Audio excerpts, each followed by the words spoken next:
Welcome back to the meeting after the meeting, everyone. We're your hosts, David O. And Eric V. God, I hate that delay. It's so weird. You know, one day, so bad. One day you'll be back in the studio, and we won't have that delay. It'll be a glorious day in 2021. Yeah, new locations, new places, new faces. I know. Maybe half of our face will be covered, with a mask. But we'll see. I can do that.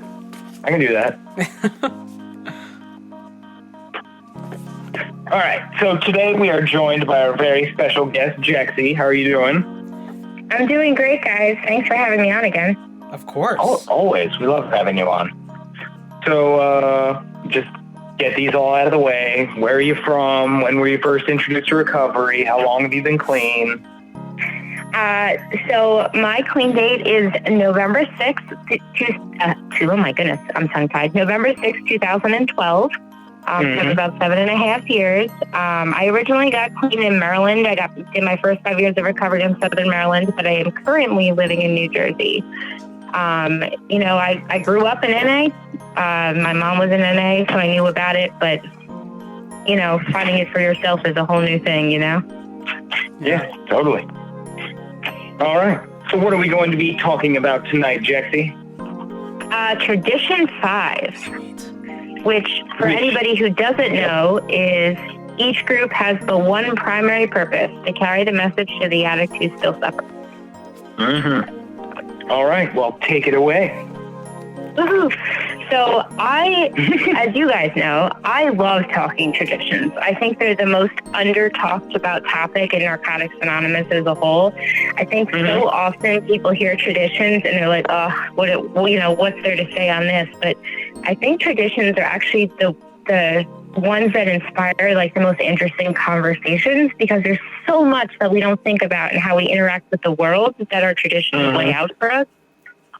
And so, Tradition 5, carrying our primary purpose to carry the message who still suffers. So in the basic text, it says, what is that message, right? And it says the message is that any addict can stop using drugs, lose the desire to use, and find a new way to live. Our message is hope, and the promise is freedom.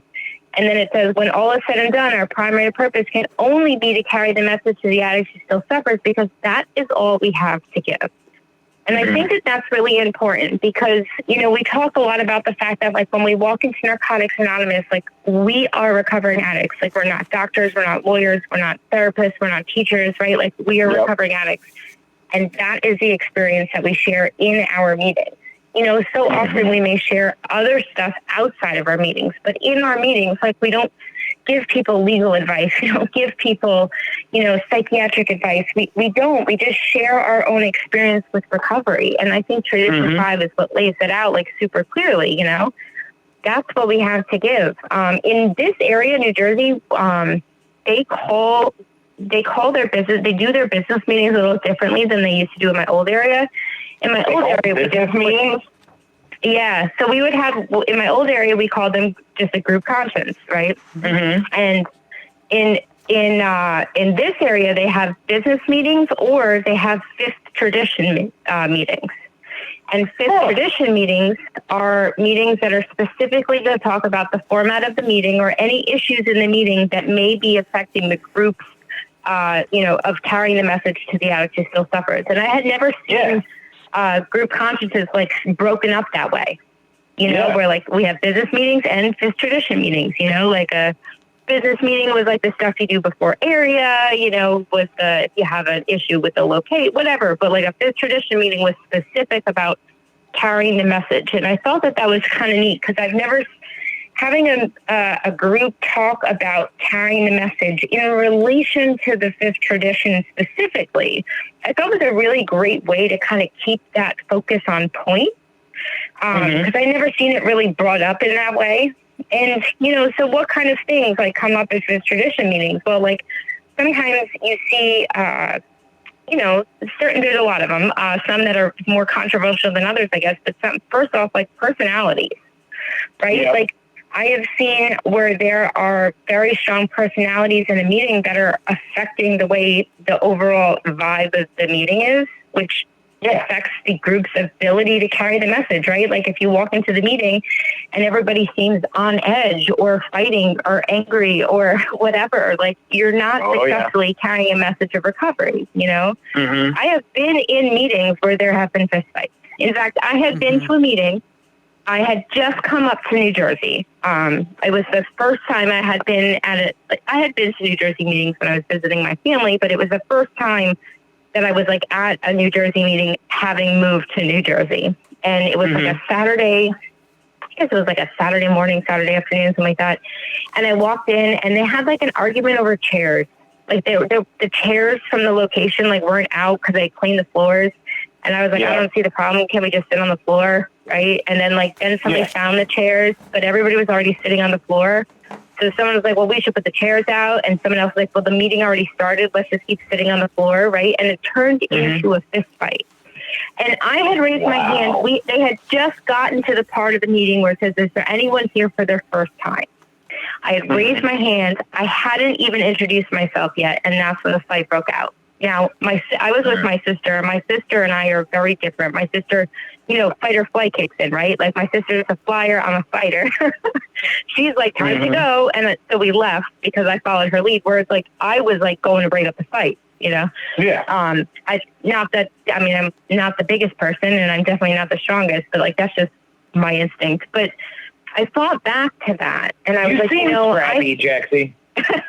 You seem pretty scrappy. I'm not usually one to like, I'm not an aggressor, but like, I feel like if there's a situation, like I just, I run into danger, One day I'll tell you about the time I stuck my hands in a pit bull's mouth when it was attacking another dog, but that's a story for another day. Yeah. I'm a little strange sometimes, But so I was thinking about it afterwards and I was like, they don't know that I had experience, right? They didn't know that when I raised my hand as a newcomer that I was just new to the area, that I had had some clean time, right? Like at that point I had like 5 years clean.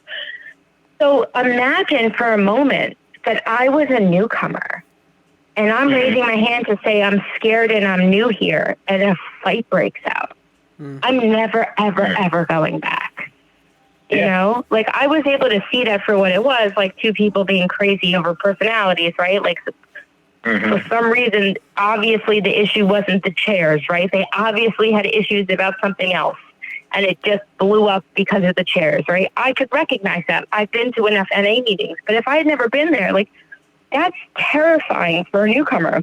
And at that moment, that one action can affect not only the group's ability to carry the message, but NA as a whole, because if you're like, wow, if I go to a meeting, people are going to fight, and there's other times where like, I've been in groups where people got upset because it shared, like the group shared its location with AA. And so the building, because it was mostly met with AA meetings, they had a lot of their like slogans and stuff up on the wall. And they had like the AA 12 steps, which really are just a word different, right?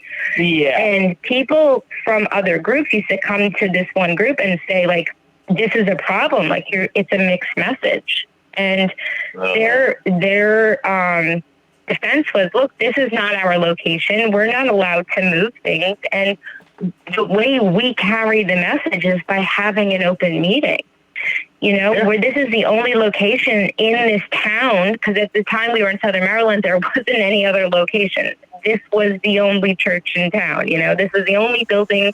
And they did eventually move because they had other issues with the location but they had to move to a whole nother town. And they were like, this is the only, to keep a meeting in this town, it has to be in this location. And what's better at carrying the message? Being clear that the slogans on the walls are from a different group or not having a meeting. Yeah. When I see these things, the more you get involved in service, the more these things come up and how, you really have to figure out like what is carrying the message, and because a confusing message is a problem, right? Like, I can absolutely see how people are like, well, how are you saying that NA and AA aren't the same thing? You know, and it's like, you know, that's where a group comes in. Like, that's why, you know, there's a lot of ways to work around that. You know, you can simply say, like, the stuff on the walls isn't ours, you know, but sometimes, you know, if it says on, in the PR handbook and a couple other places, like, if we have to choose between having a meeting and not having a meeting, we should always choose having the meeting, right? Yep. Because we can't carry the message at all if we're not speaking the message. So sometimes there are concessions that we may have to make and workarounds we may have to do to carry the message at all. You know, I think we see that a lot now. I mean, people fought against the online thing. Yeah, absolutely. And like, I think when I was on last month and we were talking about, you know, another tradition, but I was talking about the fact that when I first tried to help my local area get online meetings, people accused me of violating Tradition 5. They said that I was, you know, infringing the group's ability to carry the message and that I wasn't caring about the newcomer, and how dare I, you know, promote closing the doors to the meeting. And I was like, we're not closing the doors to the meeting. We're just moving to a different location. We're moving to a location that is safe and that is in people's homes where we can meet online. And it was funny because it was literally like, this was like 4 days before the state governor gave us, you know, just decided everything was closed down anyway. Right? Like, we were just a couple of days ahead of the curve. And but people were adamant that moving to online was violating Tradition 5 and that our group was like somehow being, you know, going rogue by trying to keep our members safe. And one of the things that I always bring up, you know, when I was talking to people is I was like, look, it says our message is that, you know, any addict can stop using drugs, lose the desire, but it also says find a new way to live. And a new way to live today is not causing harm, right? It's not causing harm to myself, not causing harm to my family, it's not causing harm to society or people I love. And meeting in person when it is not safe to do so is causing harm. And that is not the message of recovery. It is not a new way to live, you know? I know, I realize how much I say, you know. You don't realize that stuff until you start talking, right? And then I'm paying attention to my words. I'm like, oh my goodness, I say, you know, all the time. Yeah, I don't say the like thing, but... We have this one guy who says, you know what I'm saying? A lot. Like, when he's sharing, like, you can count it, in like a 20-minute share, he'll say, you know what I'm saying, probably a good 30 times. And it's like, now that I recognize it. English. We know what you're saying. Now that I recognize it, I'm going to try not to say it so much. Because if I'm hearing it, then it must be a lot. Well, the first step is acceptance. So now you can exactly. Yeah, but, you know, we say, like, the addict is the most important, you know, the most powerful tool of recovery, and we lead by example. We show a new way of life by living it. And if I'm going out and causing harm, and we hear people in meetings before this happens, we hear people talk about, like, sharing clean and living dirty, right? Like, they have this, like, great message, and then they go out and they're hitting on newcomer women, or, you know, they're cheating on their spouse, or they're ripping off their employer, right? And we look at that stuff and we're like, that's not recovery. That's not carrying the message. That's not showing people what a new way to live is. And I think being safe during a pandemic is the same thing. Sure, we can sneakily go and meet somewhere and get to see each other in person, but that's living dirty right now. Yep. For us to be in recovery, we're supposed to do the next right thing. And that is follow the laws, right? Follow suggestions of those that know more than us. People, we always say, like, we're supposed to not, you know, like, we don't know everything. We should ask people who know more than us, whether it's our sponsor, you know, somebody who's been through it. And yet, with something like this, people want to be like, no, but I know more. Like, well, you don't. And that's okay. Yeah, exactly. Like, defer to the scientists and the medical professionals. Please. Yeah, please. I understand you read an article from the Huffington Post, but please take their word for it. The Huffington And I Post. think, one of the things that I found really interesting actually was a few people have told me that they went to meetings and people were very, very upset that the topic was constantly the coronavirus and that it was constantly bringing up. And somebody had said they were at a meeting and I guess the group or whatever said, like, look, that's not recovery. We're not going to talk about it. And, a lot of other people have said, well, if it's affecting my day-to-day life, then it is related to my recovery, right? Yeah. Can you imagine being at a meeting? Yeah, like, and having how is someone that say like that? an outside issue? How is that an outside Right. issue? Like, if it's stressing you out and causing you anxiety to the point where you want to use, that is 100% recovery related. Exactly. And right now, I think I've seen so many addicts in long-term clean time, like really, really struggling because of this. And they should be sharing about it. I think, honestly, the biggest problem I'm seeing is that most of us, and I include myself in this because I've noticed myself doing it recently too, but like just people aren't sharing. People aren't really opening up and how they're really feeling. It's more of that surface level sharing that we do when we first go to meetings when we're not really comfortable with stuff. But we're like, things are all right. I guess it's fine. Thanks for letting me share it. Like that very basic stuff. Yeah. And I feel like because we're not face to face, we're really struggling to carry the message right now. And not for lack of trying, but just, I was at a meeting on Saturday night and I had to share because it was I have two home groups. It was my second home group and, there wasn't enough people to share. And so it was my responsibility as a group member to pick up the slack. And, I said I didn't really have much to say.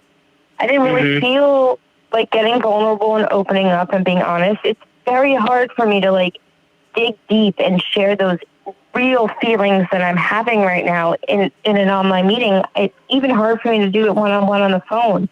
There's something about seeing people face to face that tends to break down those walls for me. And I'm finding that I'm not the only one. Yeah, like I see a lot of people going to meetings and like some people are sharing. It actually seems to be easier on the newcomers than it is on people who have been around for a while. Because if you're a newcomer, you don't know differently, right? Like if your experience is just online meetings, because online meetings have been around for quite some time. They're not new. Just most people haven't been exposed to them until now. Yeah, they haven't been mainstream.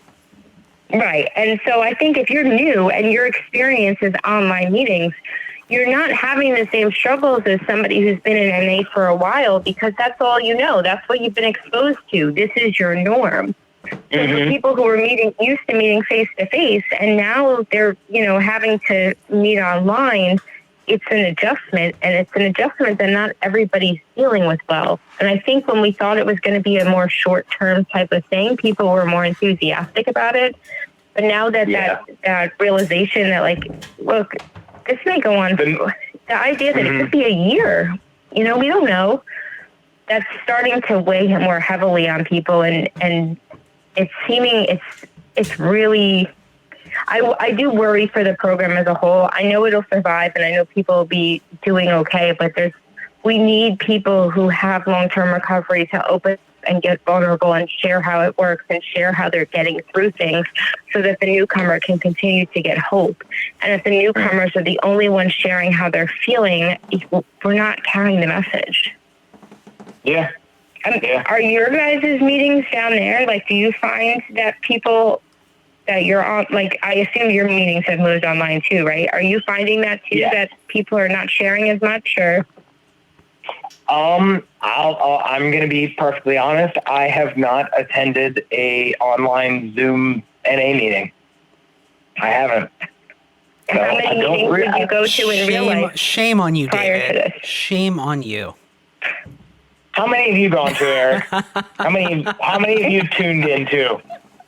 Hold the phone. Let's pause for a second. How many? To be fair, I have spoken. To be fair, I have spoken on this podcast previously about not attending meetings in that capacity anymore. So my personal opinion, my personal stance on it's a little bit different. So like I haven't gone to when's the last time after my celebration? When was the last time? I've been justification and rationalization right now. Fine. We do, but Jexi, we do like 6 of these a week. So these are like our meetings, pretty much. Yeah. Well, that makes sense. I was just curious to see if other people have noticed the difference because I've really seen it up here. And the area that I'm in specifically, I don't live in New Brunswick, but I do NA in New Brunswick, New Jersey. And it's a very populated, long-term, the amount of members that have 30 plus years in this area is a ton. Right? Yeah. We have some it's a city, so there's some real long-term clean time here. And I think that that's kind of what's been holding things together because we have a lot of old timers who have been willing to learn the technology and continue to show up even if they don't want to. But the sharing seems so different. Like I remember I usually went to 3 meetings a week. I have my one home group, which is Tuesday and Friday at noon, and I have another one at Saturday at 7 o'clock. And those would be like the meetings I went to during the week. Yeah. And I find that at least once a week, I would open up and like really share about something, a feeling, something that happened, a thought I had, a memory, I don't know. But I would really get vulnerable and share about something, and it wasn't, I didn't cry at meetings all the time, but like there would be a lot of times where like I would leave a meeting having cried while I shared and been like, man, I feel so much better. Oh yeah. And I'm just not getting that feeling anymore from these meetings. Did you just laugh, Eric? What? Yeah. Did I hear you laugh, I didn't laugh like with like an auditory laugh. You snickered at my tears. You son of a bitch. You are just the worst. Oh, I love it. Oh, man. No, like, but to address that, Jexi, like, my meeting attendance was probably about 2 to 3 meetings a week. And my sharing in meetings had like in the last like year and a half has really, for the most part, been like a little non-existent because I don't like the pseudo attention you get after you share.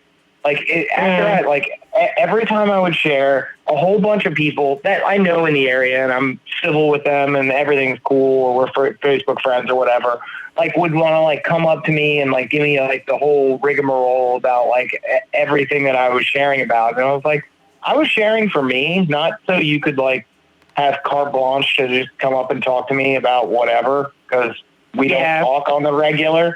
And I'm not like, people like, I feel like people take it as like a solicitation, like, oh, please come up and talk to me. And when I'm sharing, really, it's just like, I'm just trying to get things like off of me and just put them into the open air. Like it.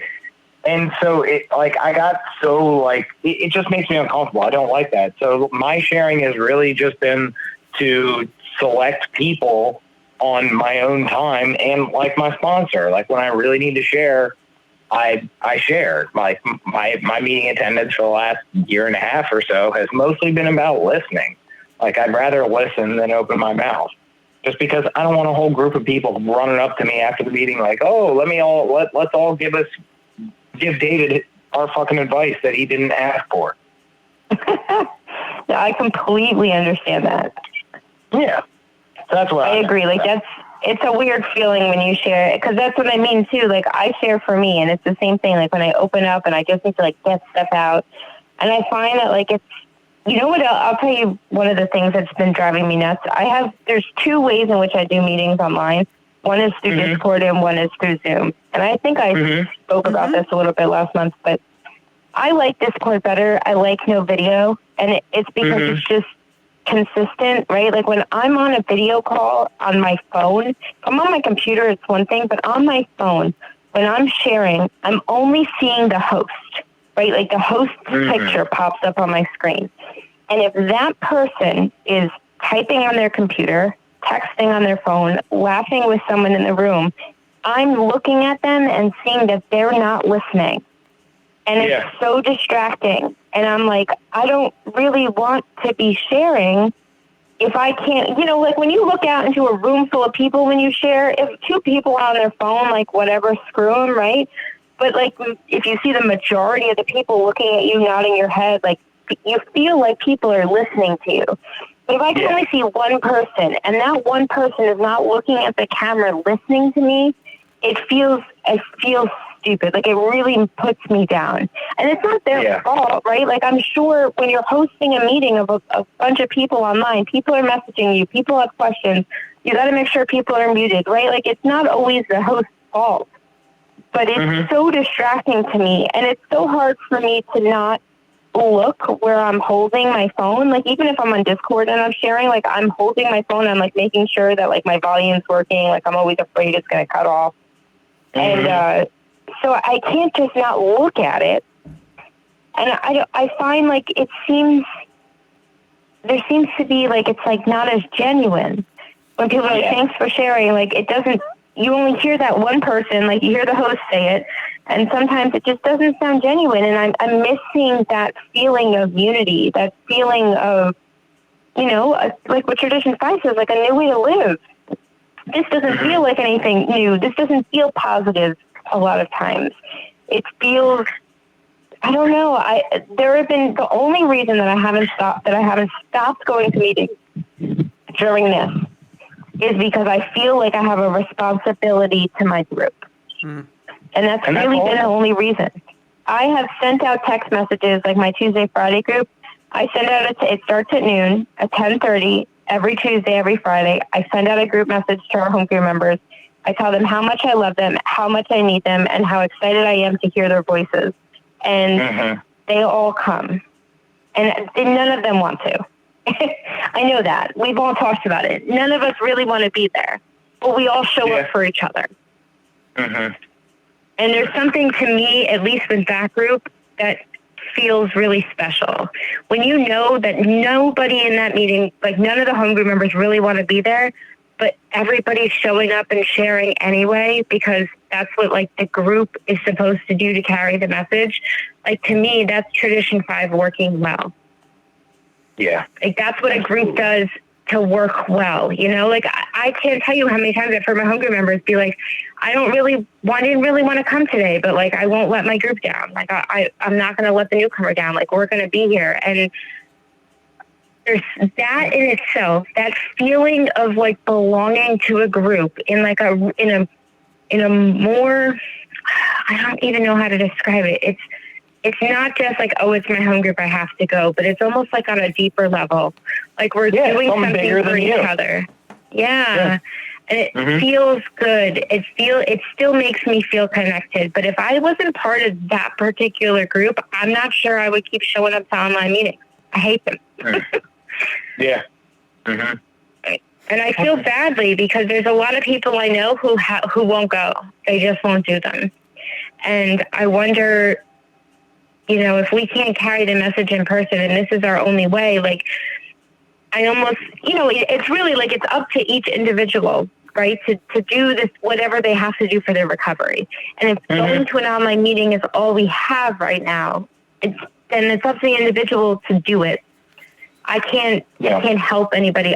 But I still wonder, like, I know enough about myself to know that I still have to show up to meetings to just keep in the habit of it because it's good for me. And I know that about myself, but I worry about those people who say, forget this, I'm never doing online meetings. And now who knows how long it'll be without meetings. And I know from my own past that the longer I don't go to meetings, the longer I don't go to meetings. Yeah. And like, the reason I haven't done, like, there's no real reason other than probably just apathy and laziness for me not getting on the Zoom meetings. I have no sort of like qualm against them. There's just no reason other than I'm just like, because like, I don't know. I'm talking with people about recovery 3 days a week for several hours. Plus I'm texting all my people in my network and my sponsor. So I still feel very connected.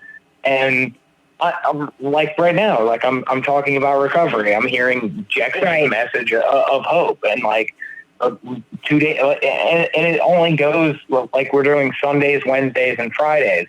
So I don't go that long without hearing a message from somebody I've never heard from somebody around the world, and talking with my good friend Eric about how we can get through this COVID and recovery simultaneously. So anybody who's listening, I'm not knocking the Zoom meetings or anything. Just let that be known. Well, Zoom meetings are great. I mean, like I'm going to be a very. I'm sure they are. Well, I mean, like I haven't been on any, but I'm you know, I'm a big supporter. They're great. I haven't been on any. I'm a big supporter of technology and utilizing it to move forward, right? Like I don't feel like we should stay stagnant. Excuse me, like, you know, the way that. All right, so like let's think about like the way fellowships usually act, right? Where it's like, this is the way it's been. Get down, cat. This is the way it's been. You know, it works. It's not broken. Like, I can definitely see there being meetings out there right now where it's like, we've met in this church basement for 25 years. Like, we're going to keep meeting in this church basement, like, because, like, you know, whatever. Like, we're going to die if we don't come. And you know what? Yeah. If that's how you feel, like, that's fine. Like, I'm at a point where it's like, whatever people need to do, just do it. Like, but I really feel like the one benefit that's going to come from this for recovery is I feel like the online community is going to be strengthened, and there's really going to be amazing outlets for people who never were able to find recovery before. I think the online meeting community is going to be just what it was never like this before, right? Like, it was kind of hard to find meetings. Right. You know, there were meetings, but it wasn't like as easily accessible. And now, like, I mean, think about it. Maybe all the fellowships are now going to have online meetings as like a legitimate thing that they do. So I just like the possibility of it. Like, where, like, okay, so we're looking at it, right? Where it says the primary purpose is to carry the message to the addict who still suffers. There's a lot of people who still suffer and who can't get to a meeting. And now we're creating a platform where they can now go to a meeting. So even beyond COVID, they're like, hopefully, I think this will still be a thing. But, you know, like, people in rural places, people in different countries who don't speak a language, you know, it's a great way for people to connect. They now have even greater access to Narcotics Anonymous than they did before. Or any fellowship. Absolutely. Yeah. Well, and you know what's funny? I don't know why it didn't occur to me until it was like 2 days ago. One of my best friends from Maryland texted me, and she's like, hey, this week you should come to our home group Zoom meeting.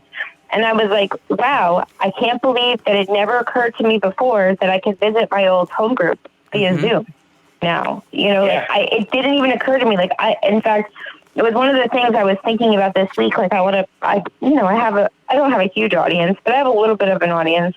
And I was thinking that I would love to put out, you know, like, tell me your home group and I'll come to your home group and start going to other people's home groups. That's right. I've been going to the same meetings, and it's been, you know, feeling so closed off. Like, maybe that's what I need to do to, like, get excited again about recovery is like, visit other people's groups. Let me see how you do in it. And, like, let me comment and see your meeting.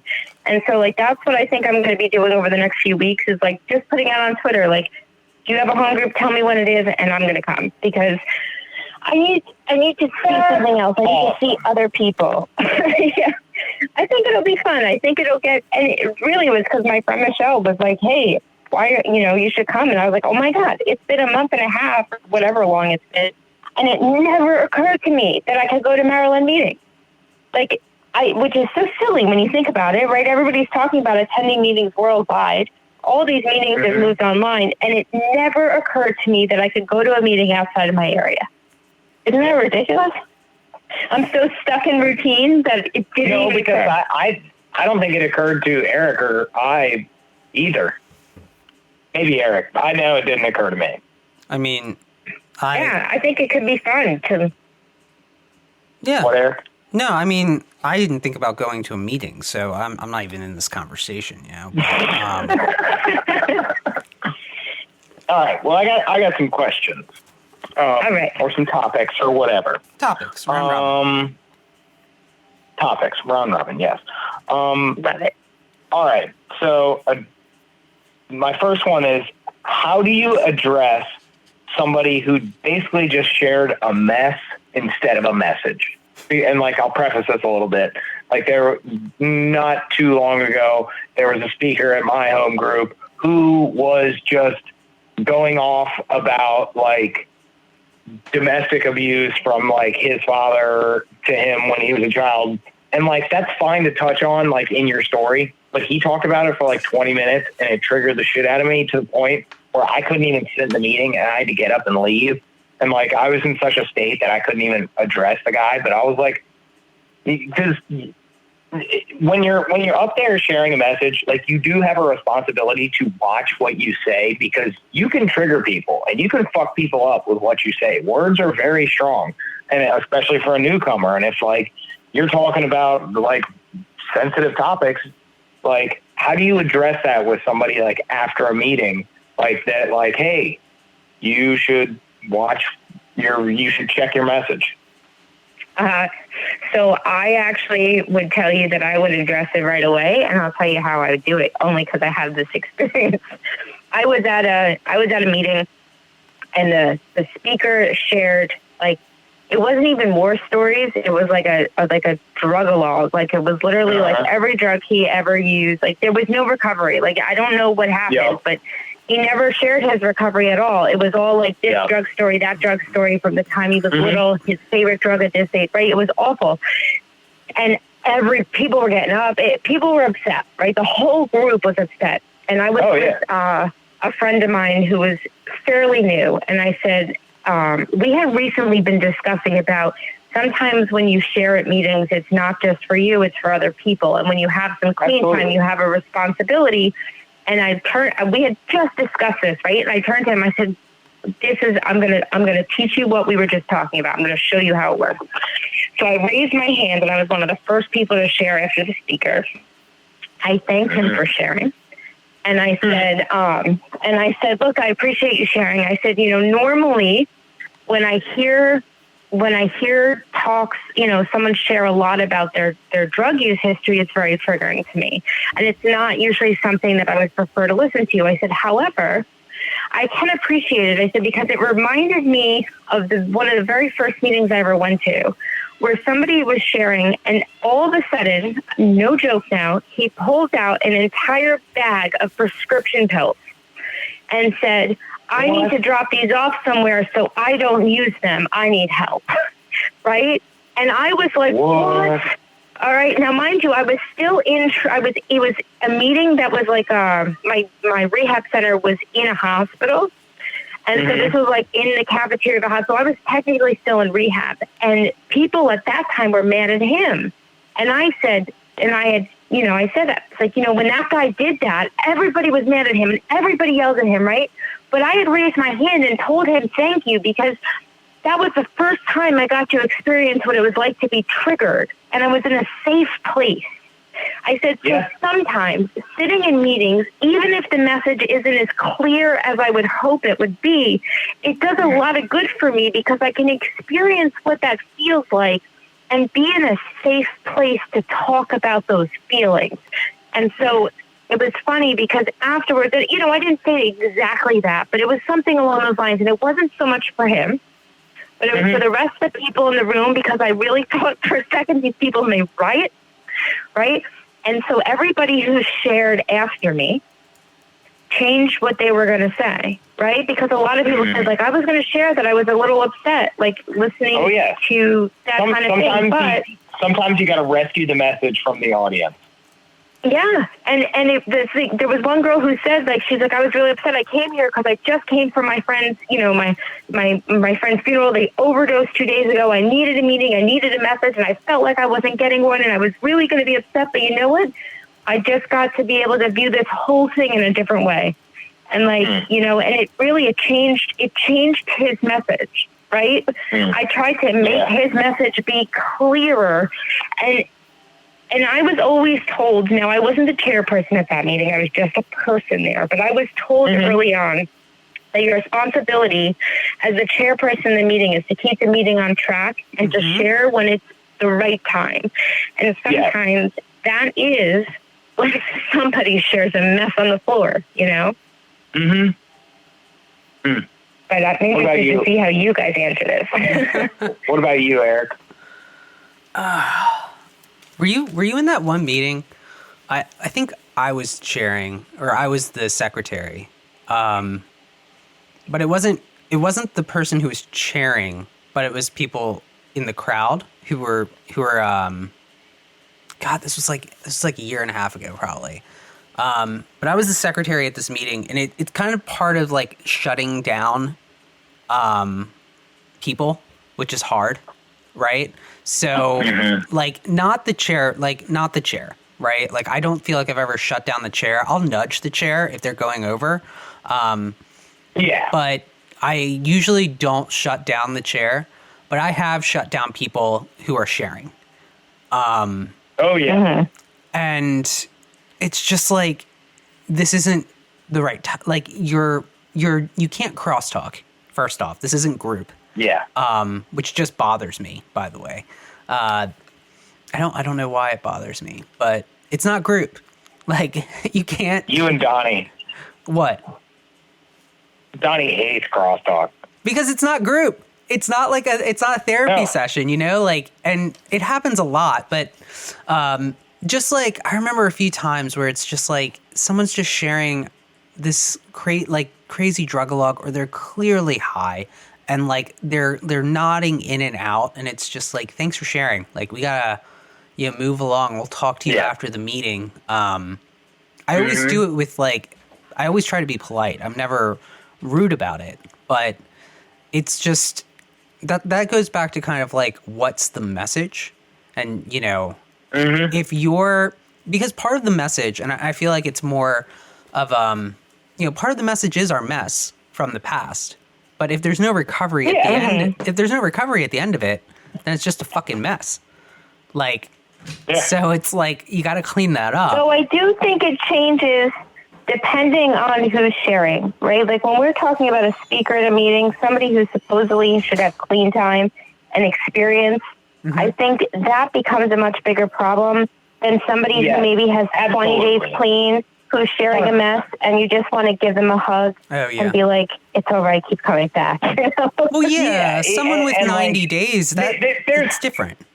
There's context, absolutely. Like if you're early, like my first anniversary, like there was like it was probably a good 80% mess, like of just what the fuck I had done and just all that stuff. Like it was probably terrible. But as my anniversaries progressed from years on, like I don't even think I mentioned drugs in like my last like 2 or 3 anniversaries because recovery is so much more than that.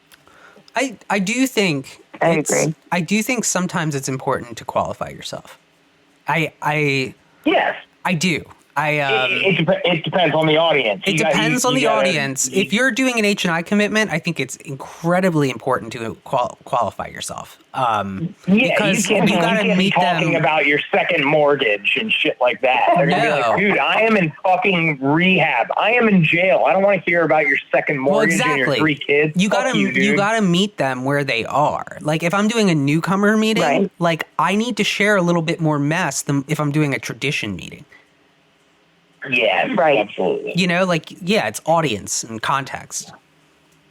You know what else I've done too? If I have to shut down someone who's newer, I try not to. I try never to cut off a newcomer unless I have to, because that feeling of being cut off may chase somebody out of the room. Exactly. So I try not to. But if I do have to cut off a newcomer, the second that the next person starts to share, I actually will go up to that person and like whisper in their ear, be like, hey, sorry about that. I want to talk to you more after the meeting. Like, don't run off. It's something that makes them stay. so I can Yes. explain more why we had to end their share. Because I've seen people get cut off at meetings and run out the door, and we never see them again. And like to me, carrying the message is like the one that we love you no matter what. And we don't, it's a different way, because like way back, they were much harsher. They were sit down, shut up, don't open your mouth, you have nothing to say. Right? Yeah. And now that's not how we treat our newcomers for the most part. We're a little bit more kind, a little bit more welcoming and loving, right? So I think it depends, but I think, like you have someone with 30 days clean cross talking, like, all right, you explain to them after the meeting. You got someone with, 3 years cross talking, you're like, what are you doing? Yeah, exactly. And like when my example for this was a guy who's like a 20-year retread. Like he can't seem to get clean time, and he like finally got something together. So our speaker seeker asked him to speak like out of necessity at the last moment, and like literally it was just 20 straight minutes of just like drug use and just domestic violence with his dad, and I was just like, I can't handle this, and like I didn't address it. Like it like that's part of my story is like domestic violence with my dad, and I was like, for whatever reason that night it was just too far. Like it was just one too many stories, and I was like, okay, I'm done. I just got up and left. I was like, nope. Yeah, sometimes you just have to leave a meeting. Yeah. And that was sometimes that was the my meeting answer is that not night. good. Yeah, and I went out to the parking lot. I called my sponsor and talked with him for the rest of the meeting until the rest of my home group and my friends came out, and then I talked about it with them, and everything blew over. So that's how I handled that. I think that was the best way. All right, I have. Do you have a topic, Eric, or can I bring up sort of a controversial one? Well, let me go ahead. You can go first. We'll see if you steal mine. No, go ahead. I can go first. Go ahead. Okay. All right. So this is also born out of my experience, but I want to take it a little bit broader. So I was speaker seeker at a home group, and I got in a pinch for like a couple weeks. So I asked some of my friends who were either previously in NA and like switched to AA.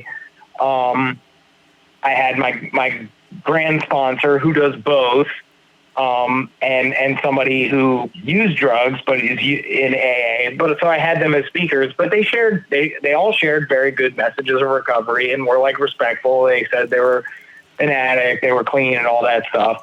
And I got a lot of flack from my home group that they were like, "Oh, dude, you shouldn't be asking like AA people, blah blah blah blah blah." And I was like, "Well, my sponsor is NA, and his sponsor, so my grand sponsor is AANA. So how do we address or what do we feel about cross fellowship speakers? Because it says in NA that alcohol is a drug. So is an alcoholic's message not as welcome or appropriate in an NA setting? Well, I can actually, so if you ever read the group IP, there's a section in there that we actually have all in New Brunswick area. They have all the speakers read prior to speaking.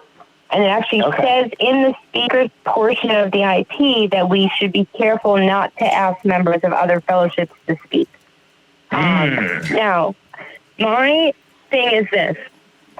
And the only reason that I would be careful about doing that is because we want to make sure the message of recovery of Narcotics Anonymous is always clear, right? And if they're not members of Narcotics Anonymous and they're members of AA or another fellowship, they may not be as familiar with our language, which just may make things not as clear. Right? Yeah. But I think that if they are familiar with our language, then it's not a problem. And like my biggest example of this would be the word sober.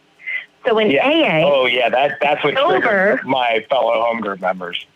Well, and there's a reason for it because, for language, because that word means two different things in each fellowship, right? It does. In AA, sober means recovery. It doesn't mean that they're just not drinking. Being sober means that they are in recovery. Otherwise, you're like a dry drunk, right? In NA, sober just means not drinking. Recovery is recovery. And so when someone who is in the AA fellowship shares and they share about being sober, they mean recovery. But when you're in NA, you're not hearing that because we don't use that word to mean. I actually did a whole video on my channel about the word sober because we see that, we hear that word differently. It has two different definitions. And I think that's when that word is used, that is why sometimes it can be a confusing message. And I don't think that somebody who is purely an alcoholic is disqualified from sharing in NA at all. I think they absolutely can give a clear message of NA. I only think that if they are mostly attending the other fellowships, that their language may be that in which the message of Narcotics Anonymous gets a little confusing. Does that make sense? Okay. Yeah, totally. But I've done that. I actually did that by accident once. I asked somebody from AA to speak at an NA meeting, and I didn't know that they were from AA because I was really new and I kind of thought they were all the same. And so she showed up to speak at the NA meeting, and when she got there, she's like, "This is NA." I was like, "Yeah, I've heard you speak about drugs." And she's like, "Yeah, but I'm in AA." And I was like, but you did drugs." I didn't understand, right? So she was like, she had a lot of years in recovery, and she shared that she is from the other fellowship, and she didn't realize she was speaking at NA, but that she was going to do her best to give a clear message without violating our traditions. And she was very gracious, and the group understood that I was just new and didn't understand, But I think if you can use the language that doesn't make things confusing, I think it's okay. Absolutely. And what was the one that was really puzzling to me was my grant sponsor, because I had been speaker and off for like the 7 years I was in that home group. And I'd asked him to share, I don't know, maybe 2 or 3 times. But that last time, and every time he always qualified, he was like, "I've gone to AA, NA, I've gone to Gamblers Anonymous, I've gone to Gamers Anonymous." He was like, "If there's a 12 steps to it, I'm fucking there." And so he qualifies that because he did. And what the sort of, I guess, cross fellowship people will say is that they drink and they drugged. So that's right. It was always fine. I was like, I was drinking and drugging, and then, but when he got sober or clean, and both, at the time AA was more prevalent. So that was the one he got with. But he still attended NA meetings because he did drugs and he couldn't get that outlet through AA. So he did both, and he always shared a great message. But for some reason, like that particular time, my home group members were very hostile to it. What's your take, Eric? So I agree with Jexi on this one, actually. Okay. Yeah, sorry, David. So fine. I'm not. Here's the truth of it, right? Like if your drug of choice is alcohol, and you decide that you want to like be in NA, you will then carry an NA message, right? Like we had that example where we had multiple people who were self-harmers who chose NA. They will have an NA message. But, the clean and dirty thing, like, I've had people in AA tell me, like, they don't like the word clean because it means at one point they were dirty. And I'm like, well, I don't want to be called sober because I'm clean. Like, to me, that's a big distinction. Like, don't call me sober. I'm clean. Like, it's something that, like, I came up in that fellowship. Like, I'm not sober. I'm clean.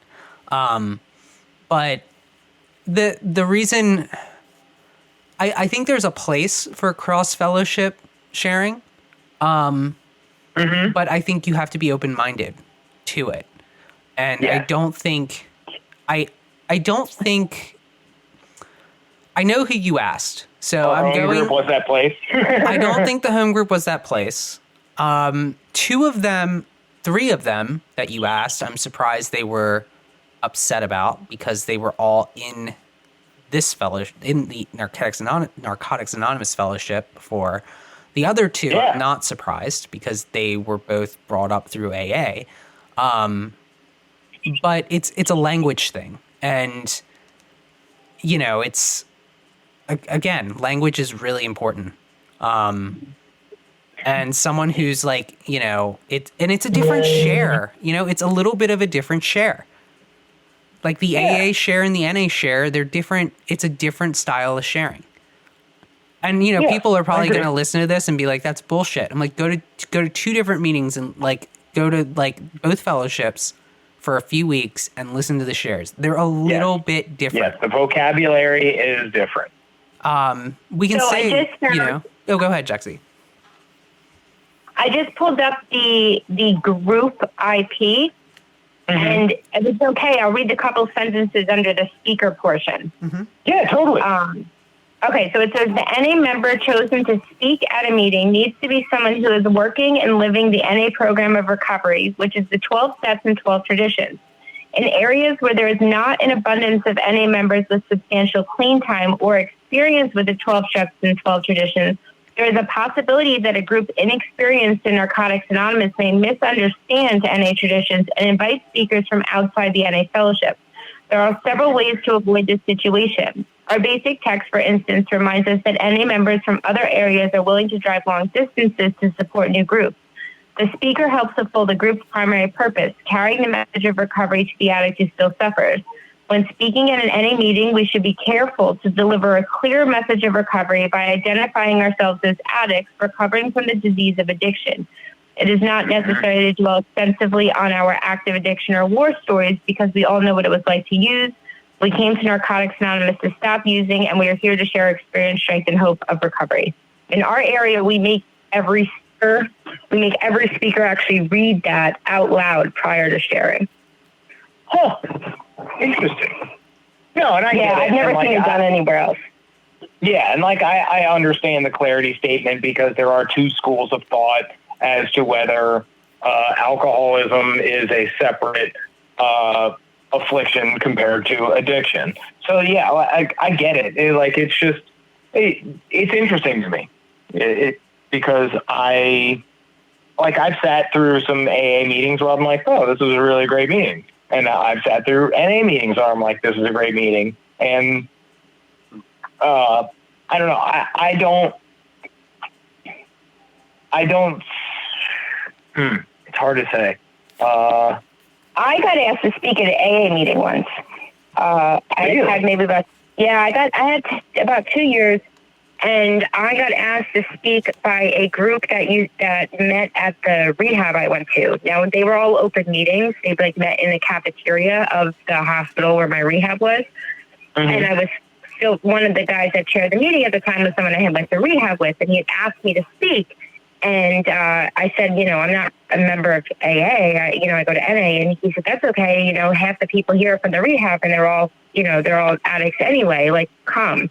So what I did was I said at the beginning that although I spend most of my time in the other fellowship, I am very big on traditions, and therefore I will make sure that I use the correct language for this meeting so that I'm not violating any traditions. And what I did was I kept true to myself and true to the meeting, and I identified myself as somebody who is working a 12-step recovery program.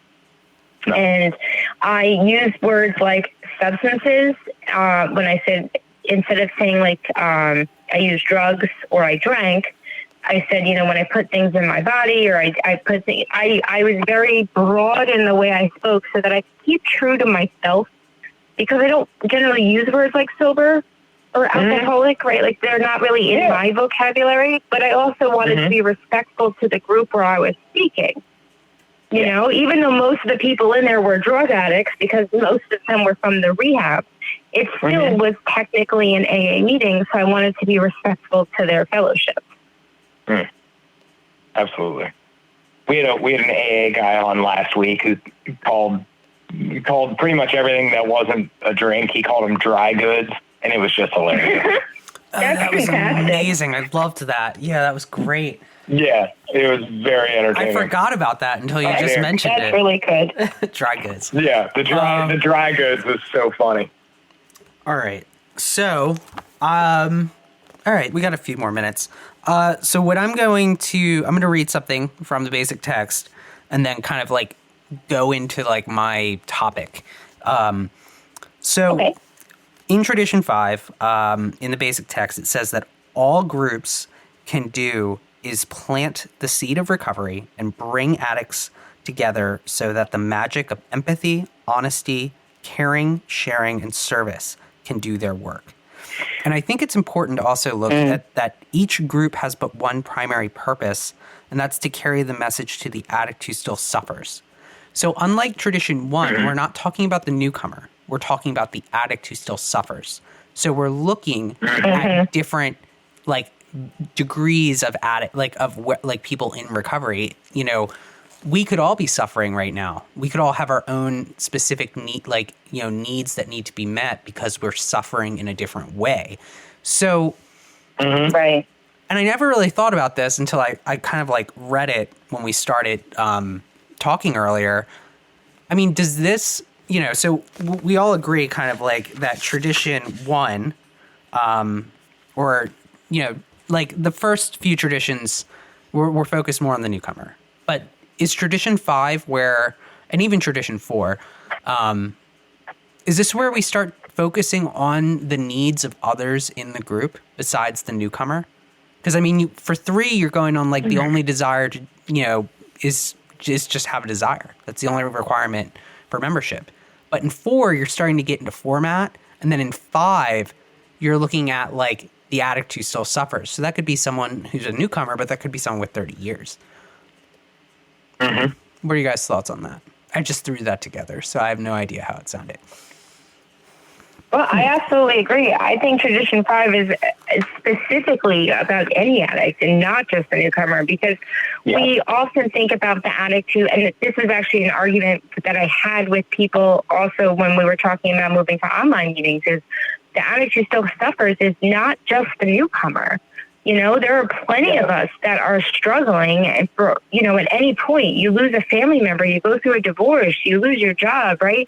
You need a place where you can go and safely share and get the love and support that you need. And that is the group's primary purpose.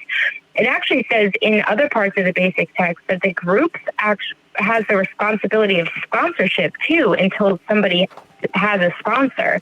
So when somebody walks in, if they don't have a sponsor to call, it is a group's job to be there.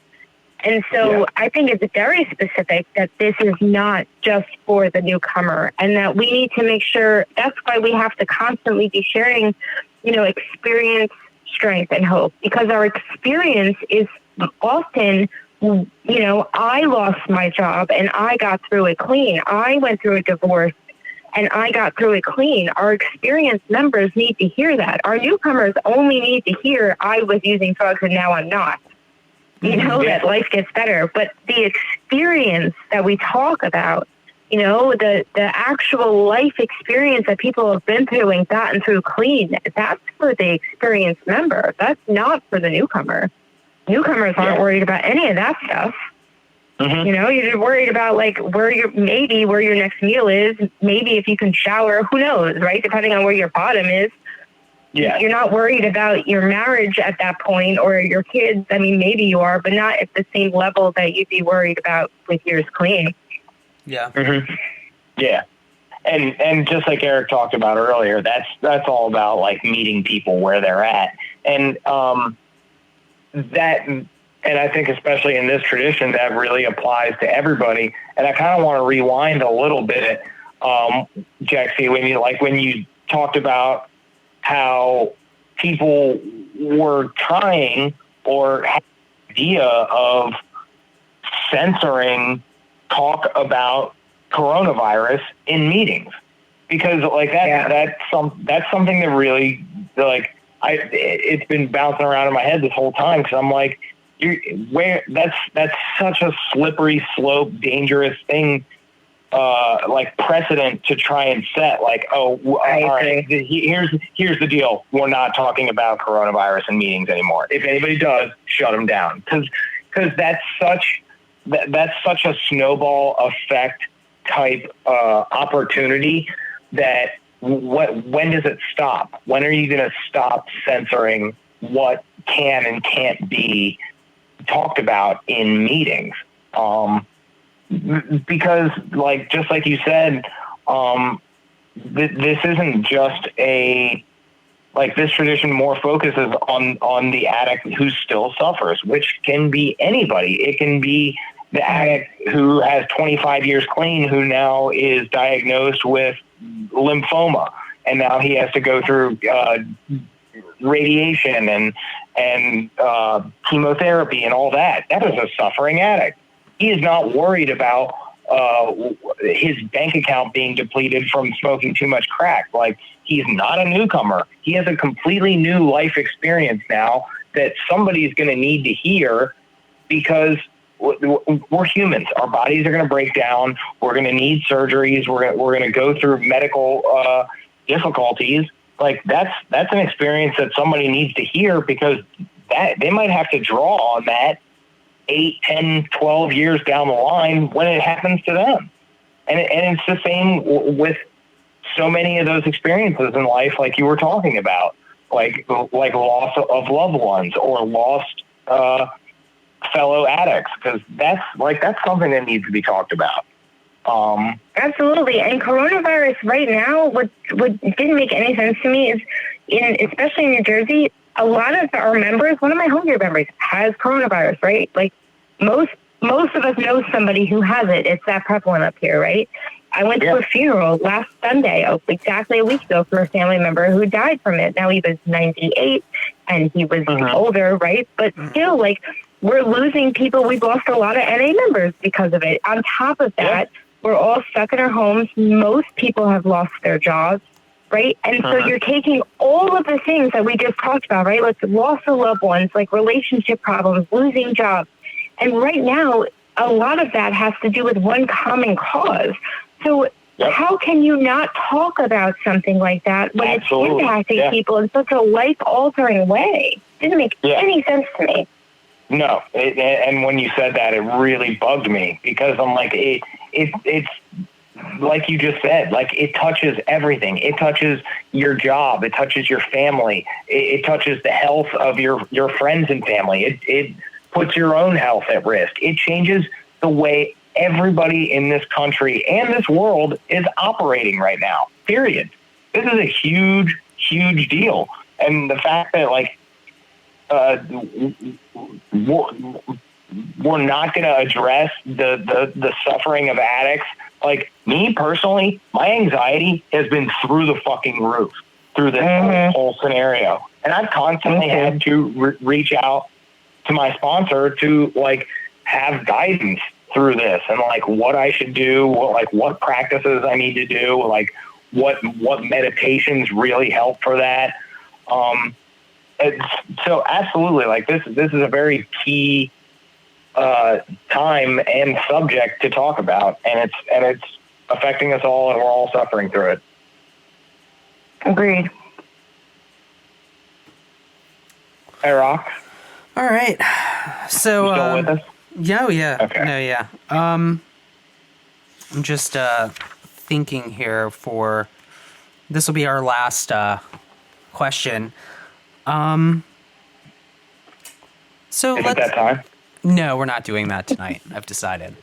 No, not for the meeting after the meeting. Okay. So, okay, that's fine. You know, I like to look at the spiritual principles, both the steps and traditions, and and next time we do this, we have to talk about. Actually, no, that's what we'll ask. How do you apply the fifth tradition outside of the meeting room? How do you apply it in your life? Because the traditions, one way that I look at the traditions, right, is it's not about just applying them to meetings. It's like the steps are for me, the traditions are for others, right? Yes. So how do you apply the traditions? like especially more tradition 5? How do you apply that outside of the rooms? Well, the way I would answer that is I'd say that this is the way I would apply this is it reminds me that I don't need to give advice about things that I don't know, right? I can give medical advice, psychiatric advice, all this other stuff, right? But that I'm not experienced in any of those areas, right? So I'm just regurgitating somebody else's knowledge. That's not good for anybody. But what I can do always is share my own experience with other people about what I've been through.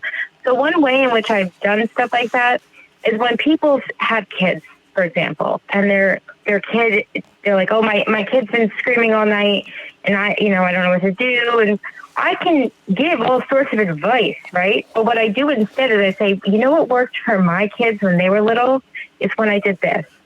My kid, I went through something like that with my daughter, and I gave her I had to switch formulas. I don't know if that's helpful, but that's what I had to do, or whatever it was, right? And so I've learned that people are generally more receptive when we're just sharing our experience with what we've been through in an open and honest way than trying to convince somebody of something based on knowledge that we don't really have.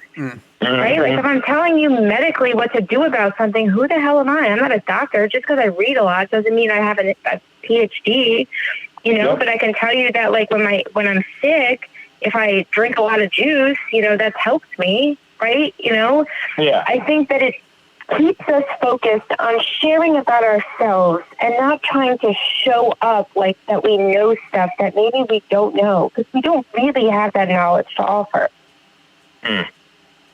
Love that. Yeah.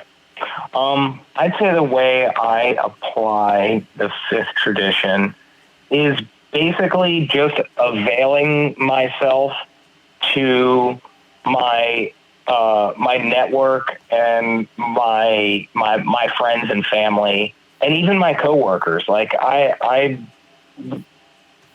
often tell my coworkers, I'm like, if you ever need something, if you're going through something, please feel free to come to me and like with whatever is going on. And it's the same with like my sisters and my network. Like I'm constantly checking in.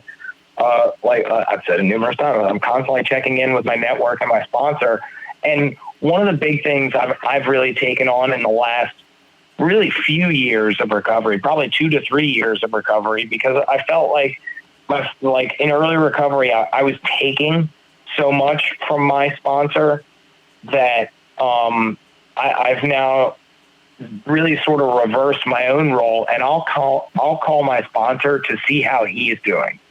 So even if there's nothing wrong with me, I'll call my sponsor just to do a wellness check on him, because he's not immune. He's not immune to relapse and like falling back into depression, anxiety, or using. So I try to make an effort to be there, and like you said, Jexi, I love that you said that. Like, I don't offer my opinion. I just offer my time.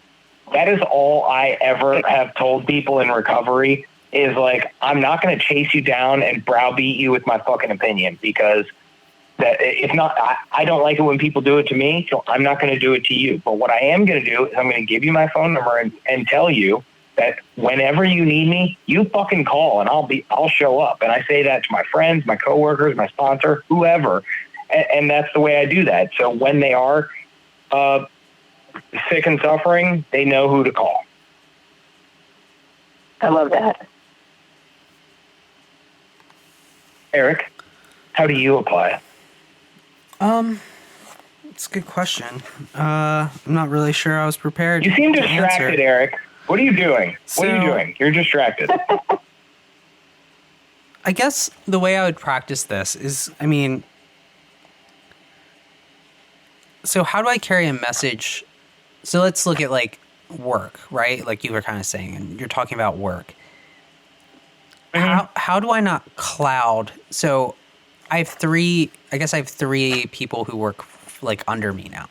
And with managing them, how do I not cloud what needs to be done? Right? Like what or with anyone that I work with, whether it's like a vendor or, you know, a peer or someone who I support. Like, how do I make sure that what I'm saying is clear and concise and I'm not clouding it with other random shit? Because at the end of the day, with like something like that, it's about efficiency, and it's about like making sure that, you know, and I feel like I fucked something up earlier this weekend, and I recognized it, and I was like, I probably didn't do that right. But, you know, I think it's going to work itself out. I'm not too worried about it. But my primary purpose in things that I do, right? So my primary purpose with Podcast Recovery is I try to remain impartial. It doesn't always happen. But that's my primary purpose. Like, I don't want to choose, you know, I've openly said I come from a Narcotics Anonymous background, but, you know, at this moment in time, I'm reading the big book. And I just went through Smart Recovery.